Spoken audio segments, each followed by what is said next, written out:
Welcome to All About Change. Now is a great time to check out my new book about activism, Find Your Fight. You can find Your Fight wherever you buy books, and you can learn more about it at jruderman.com. Today, my guest is Chama Mechtaly. Chama is a Moroccan Jew from a mixed Jewish-Muslim family. An artist from a young age, she has spent her professional life combining that passion with an interest in international affairs, particularly those related to Israel and the Middle East. She is now the founder of the Emma Lazarus Institute for Liberty and Tolerance, an action tank bridging media and policy gaps between the Middle East and the democratic West. As a visual artist, she has exhibited her work in 4 continents, including twice at the Jerusalem Biennale. Chama, welcome to All About Change. Chama Mechtaly, thank you so much for being my guest on All About Change. Thank you for having me. Chama, I want to talk about growing up for you in Morocco. You come from a mixed family of Muslim and Jewish, and I wanted to ask you about the role that religion played in your life growing up and how that impacted your views as you got older. That's a great question. So I was born on July 4th in Casablanca, Morocco, in 1992. So I grew up in the 90s, early 2000s, until I was 17 years old, really, in Casablanca, Morocco. My mother is from the north of Morocco. My father is from the south. My mother is Muslim. My father is ethnically Jewish, though grew up very secular and really influenced by like French secularism, which we call laïcité. And for me, religion from an early age was really complicated, obviously. And not so much because of the interfaith story, but because of how I experienced religion in a public space. I grew up at a time when there was an Islamist insurgency that was sweeping through North Africa and the Middle East. And so my experience as a woman in public spaces, especially in a big city like Casablanca, meant constantly facing religious extremism and repression and being told that I am not allowed in certain spaces. I am not supposed to show up in certain spaces. And it just created this stark difference from my experience in public spaces and my experience at home with my family, with my parents, with my father, who was not setting any boundaries around how I should show up in public spaces or how I should dress up. And if anything, my parents both really pushed me to do a lot more than sort of the average boy around me. And so my experience with religion was both getting to see the kind of cultural, beautiful aspects, the pluralistic aspects to religion, the diversity of religion in the Middle East and North Africa, and the repression of religion when it's used as an ideology. So where did you see or experience the diversity in Morocco? So it was clear from sort of a young age, I would hear stories of Muslim-Jewish coexistence, and I would hear also stories of longing to the Jewish community. I would hear it specifically from my father's generation, my mother's generations. When it comes to mine, already you had decades of essentially anti-Israel, anti-Semitic sentiment that was brewing in the background. You had an erasure of Jewish and other indigenous and native communities to the region. And so my generation grew up with this idea that they're only supposed to be Muslim and Arab. And it was a lot harder to actually speak to them about that diversity. But the generation that was older was really shaped by that coexistence and diversity. And you'd really see it everywhere. I mean, Morocco in particular has a massive Jewish history. And while it might not be so apparent, the moment you start doing a little bit of digging, you see it sort of unravel. And one of my favorite proverbs that specifically Amazigh communities in Morocco say, so the Amazigh communities are the Berbers or the native communities of North Africa. And they say that if you scratch Moroccan once, you find an Amazigh. If you scratch twice, you find a Jew. So there's this recognition that the indigenous history of the region is very, very deeply Jewish, but it has been essentially erased or lost. That Jewish story has been lost through hundreds of years of essentially Islamist conquest and erasure that was coming in from different invading cultures that were imposing a system of dominance over the native communities. And so you really see it everywhere. And the more you go venture into like the Atlas Mountains, you venture into Amazigh heartland, you see, there's a museum in the south of Morocco that is entirely Jewish and has these artifacts from 2000s of years of Jewish history. My hope after the sort of peace deals that were taking shape in 2020 and onwards was that we would have a revival in not just the search, but the curiosity, sort of the social cultural curiosity around this beautiful heritage that had been pushed to the side. And hopefully we'll get back to that place again. So you're growing up in a culture where for a long time there's been Islamic influence, and you, as I understand, went to a public high school and experienced discrimination. How did you learn about the diversity and the history of the country you grew up in? I think I just inherently internalized my difference, and it was affirmed by the reaction of the public, my peers, my teachers, classmates. People would make fun of my last name and note that it doesn't sound Arabic, doesn't sound Muslim. So that made me sort of question my identity more.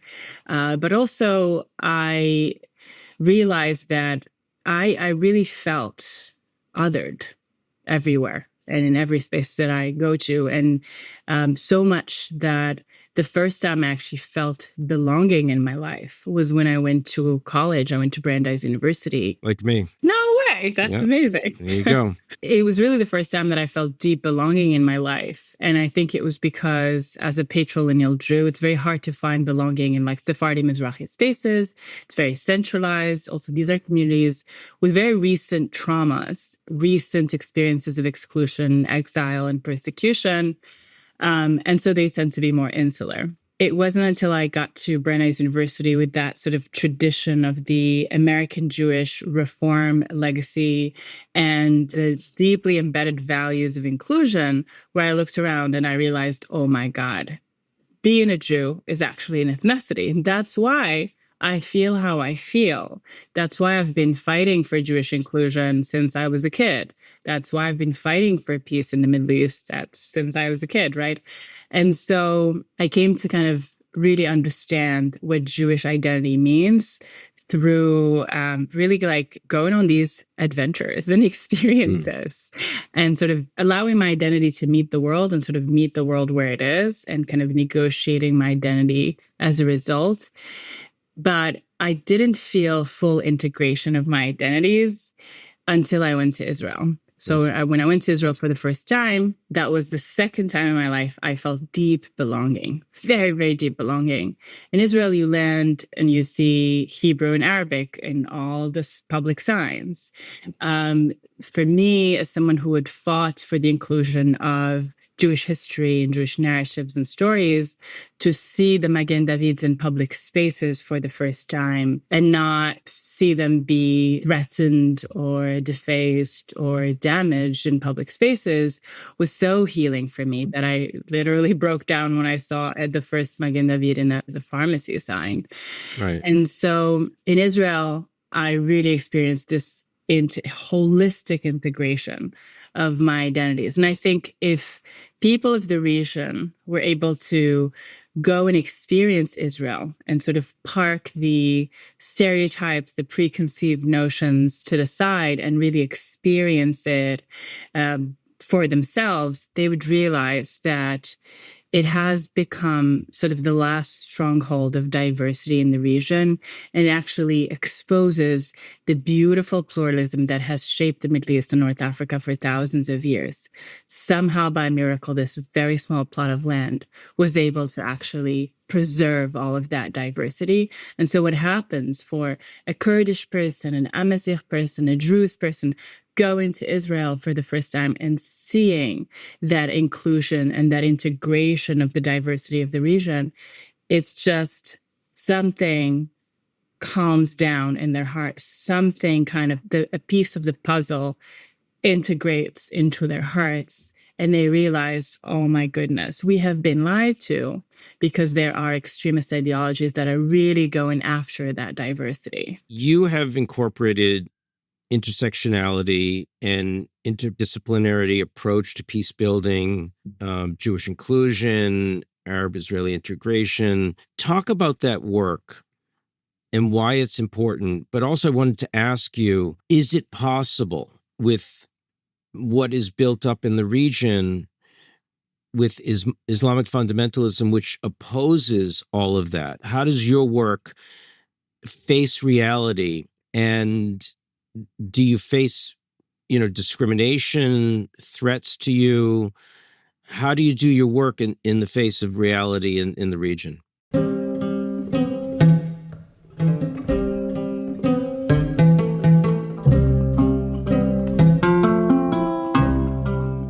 Commencé à rechercher un petit peu, faire des recherches sur l'identité marocaine et l'identité nord-africaine par la suite. Et je suis tombée sur toute la civilisation amazighe, sur l'histoire des femmes amazighes aussi, qui ont été très inspirantes pour moi en tant que fille qui était dans l'école publique. Je me suis retournée vers l'art pour exprimer toutes ces questions, mais aussi toute cette histoire qui est un peu perdue, qui n'est pas très explicitement expliquée dans nos bouquins d'histoire ou dans les médias.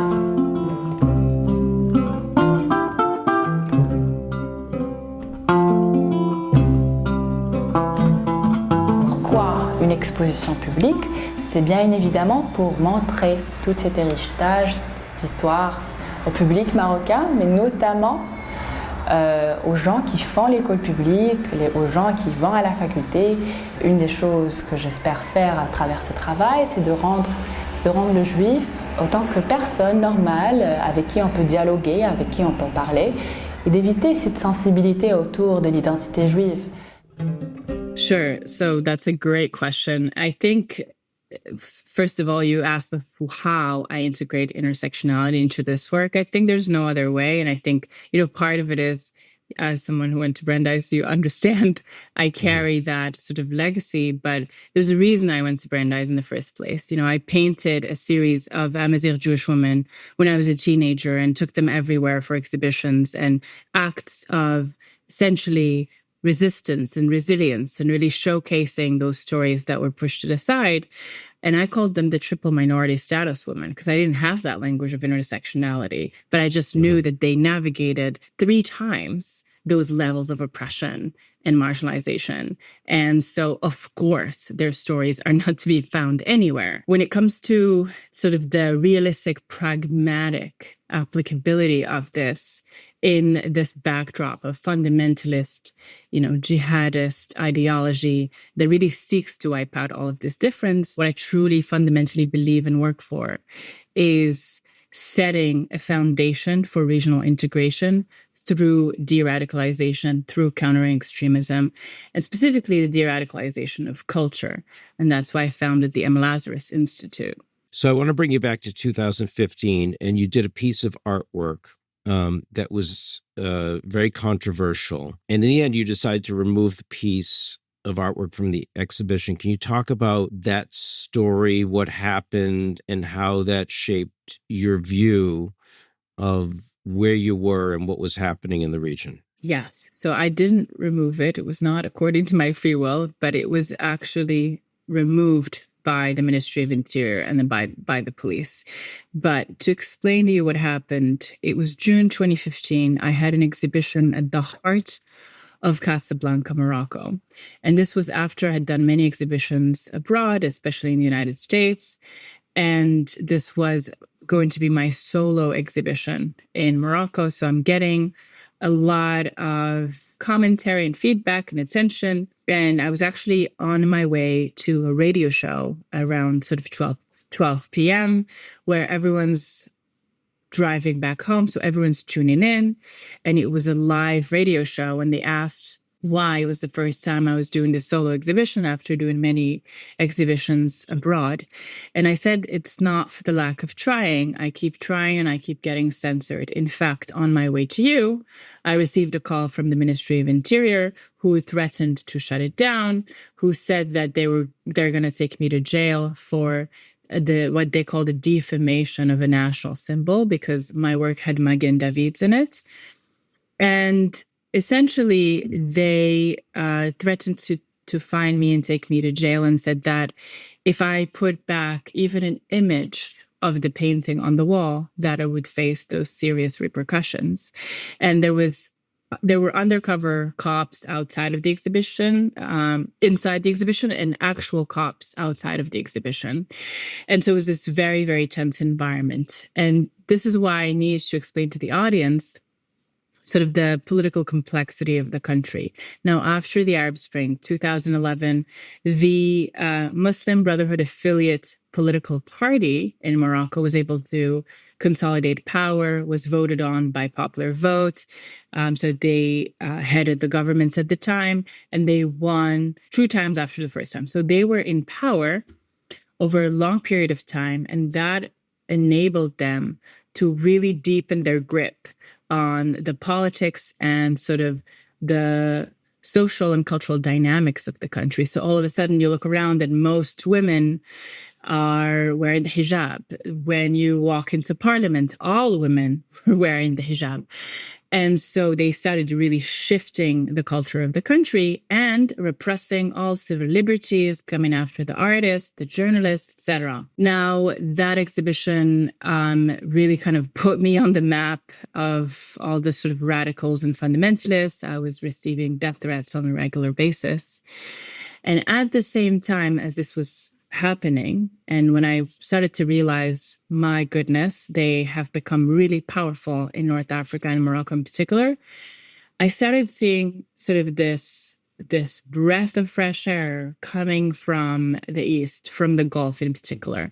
And I became really curious about what was going to happen in the Gulf, because I started seeing them implementing more sort of inclusive practices, using more inclusive rhetoric and looking towards the Jewish community in Israel. And that's why I moved to the UAE in 2016. So just for the audience's benefit, and hopefully we'll throw a picture in there, the art in question was a Moroccan flag with, instead of the traditional star, a Jewish star in the middle, with some other images of native culture. That was what was offensive to the authorities. Yeah, so initially they said that it was all offensive because there were Magen Davids in my portraits of women and some of my more abstract work that was informed and inspired by like Amazigh rugs and Amazigh Jewish artistry and craftsmanship. But I essentially negotiated with the authorities, and I said, there's no way I'm going to bring down the other works. But they basically sort of doubled down on the pressure and said, if I were to leave the Moroccan flag, I would immediately go to jail. And it became actually a really powerful symbol, because when you walked into the exhibition, you saw the name of the artwork, but no artwork, which is essentially where we find ourselves in the Middle East and North Africa, that question around identity as a whole, but specifically indigenous identities and Jewish identities as part of the indigenous landscape of the region is totally erased, totally absent. And the artwork was actually a nod to how the Moroccan flag used to look like. So it was a red flag, red banner with a green Magen David. And it used to have this Magen David up until 1927. And the story says the flag was changed by this French general, Maréchal Lyoté, to reflect a 5-pillar star instead of a 6-pillar star. And the artwork, if you look a little bit deeper, if you get a little bit closer, you see that it has the 3 languages that have really defined our culture as North Africans and as Moroccans. One is Tifinagh, which is the language of the Amazigh people. and it is now recognized part of the constitution. The second language is obviously Arabic, which is part of the culture of Middle East and North Africa. And the third language is most definitely Hebrew. And so the artwork had Hebrew, Arabic, Tifinagh scripts woven together with the Magen David in the center. And the Magen David itself is really kind of showcasing all of these beautiful Amazigh symbolism that also tell a story of deep indigenous legacy, and that puts forward the centrality of Jewish indigeneity when we talk about indigenous communities of North Africa and the Middle East. So that was the artwork that threatened so many. Can you talk about some of your successes in terms of the work that you've done in terms of integration and acceptance of Jewish culture? What have you been able to do to move the needle forward? So even when I was in Morocco, I worked briefly at the Parliament in the Division of International Affairs. I put up events interpreting the reforms of the Constitution in 2011, which declared for the first time that Jewish identity is a core component of Moroccan identity. And that's actually really major and something I wish that the West would see a little bit more and understand that model a little bit more. So I put up events interpreting that part of the Constitution, what it means to teach Hebrew in national schools and national curricula. I hosted many summits and events and discussions and panels on the Israeli, Moroccan, Israeli UAE, Israeli Bahraini relationships. I put up the first exhibition between the UAE and Israel in Jerusalem in 2021, shortly after the Abraham Accords. And it was incredible. It reverberated across the region. We had diplomats from every embassy representing the Middle East in Jerusalem attending, many ambassadors. The UK Minister of State had tweeted about it, celebrating this exhibition and telling people this is what we need to see more of, because fundamentally it's really about shifting cultures as well and creating this sort of cultural framework through which people understand the political shift, because you can't just all of a sudden show up and say, now we have peace. Other wins were basically setting up summits and spaces of dialogue where we totally witnessed the complete transformation of people. One of these initiatives that I do now as part of the Lazarus in partnership with the Abraham Accords Institute is we put up these deradicalization summits, and we bring media personalities, people who sort of woke up to extremism in the region recently and are trying to develop ideas.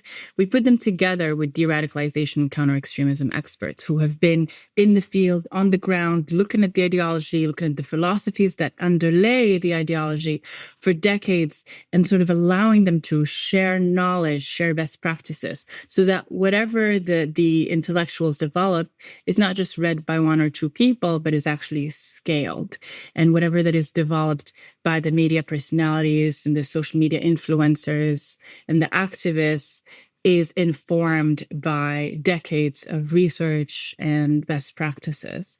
And so that's really where I thrive, is this convergence of policy and culture towards deeper deradicalization in the region. Because again, this is the only way to pragmatically set the stage for sustainable peace. So I want to focus on your art and how you weave your art into activism. And recently on the show, Eli Beer, who runs United Hatzalah in Israel, has talked to me about the volunteerism of Muslims and Jews together for the common good. Your jewelry line, Moors and Saints, is meant to promote religious tolerance. Tell me about art, jewelry, and how that helps you promote your activism.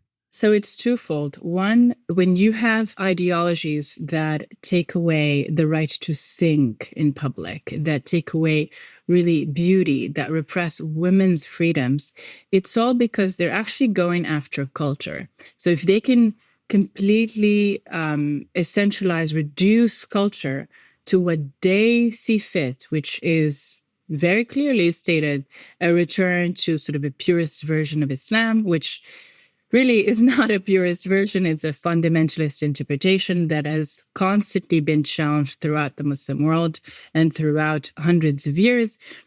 But by stripping away these avenues of culture, you are stifling, obstructing innovation, the ability to imagine. Because really, what is radicalism and extremism?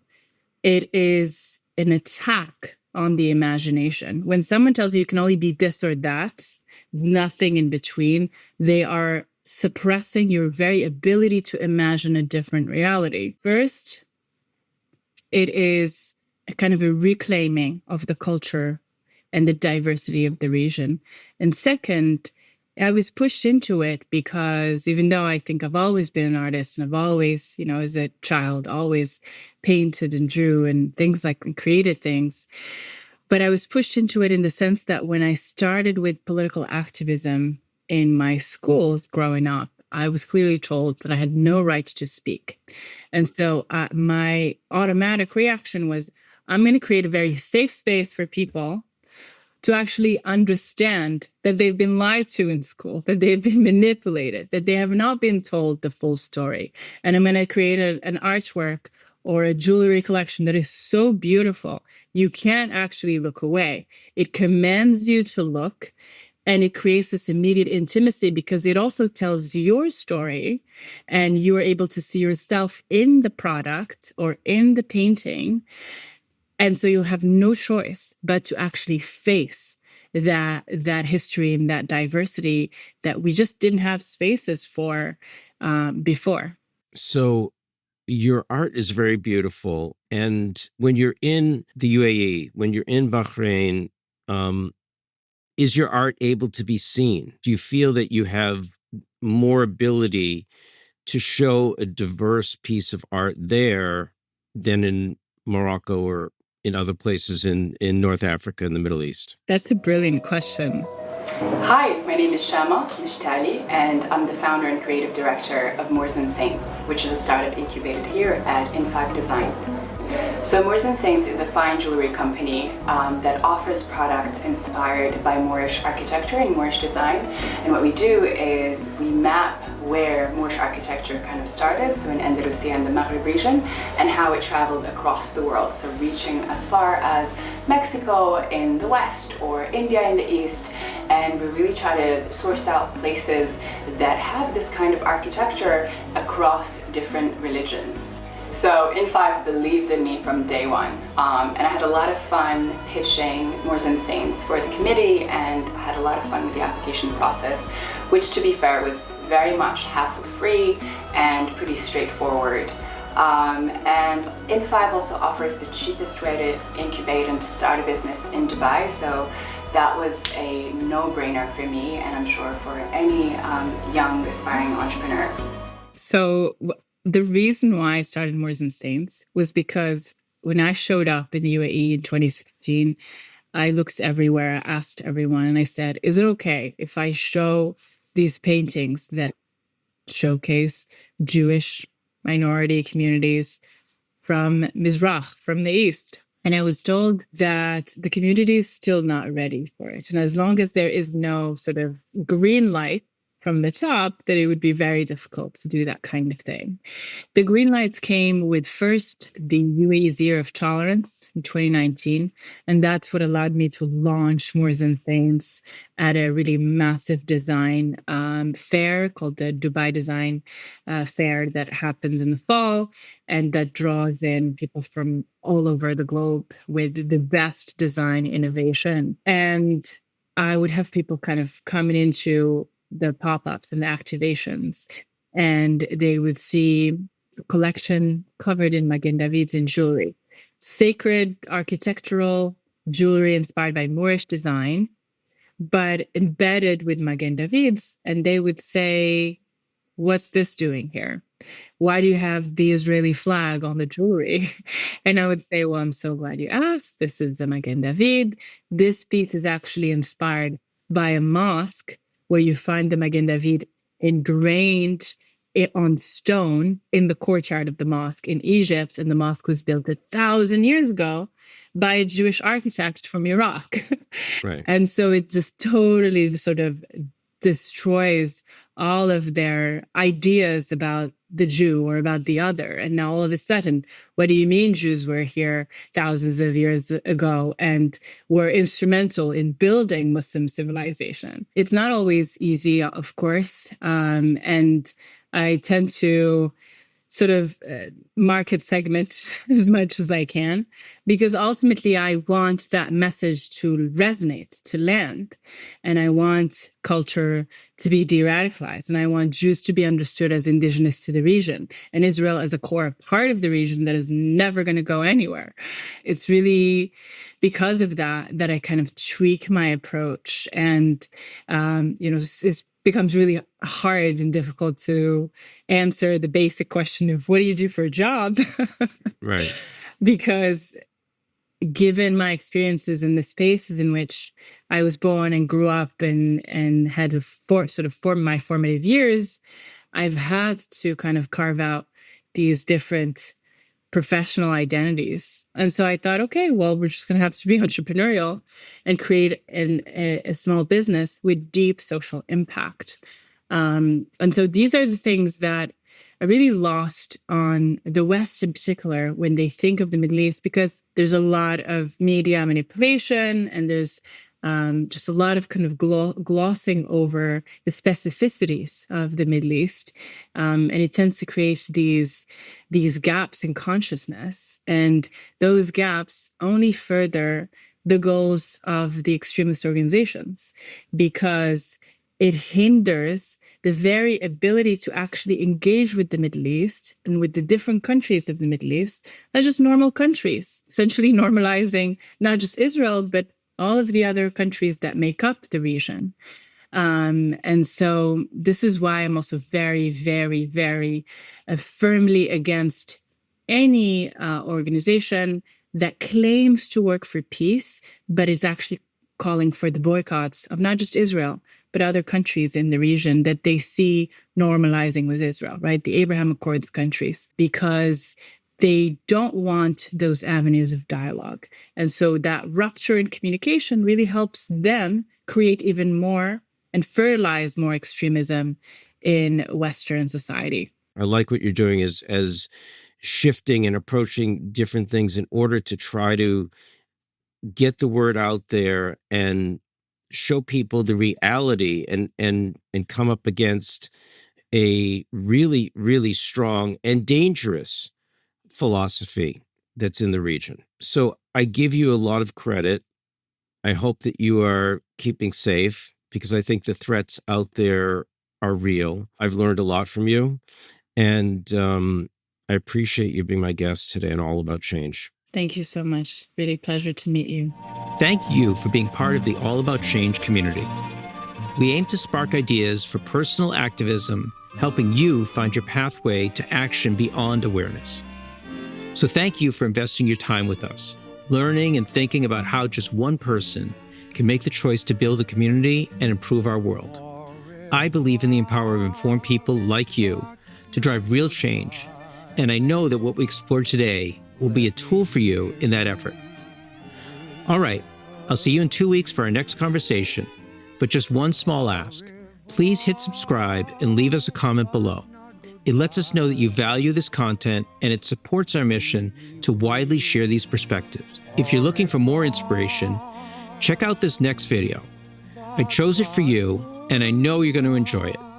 I'm Jay Ruderman. Let's continue working towards meaningful change together.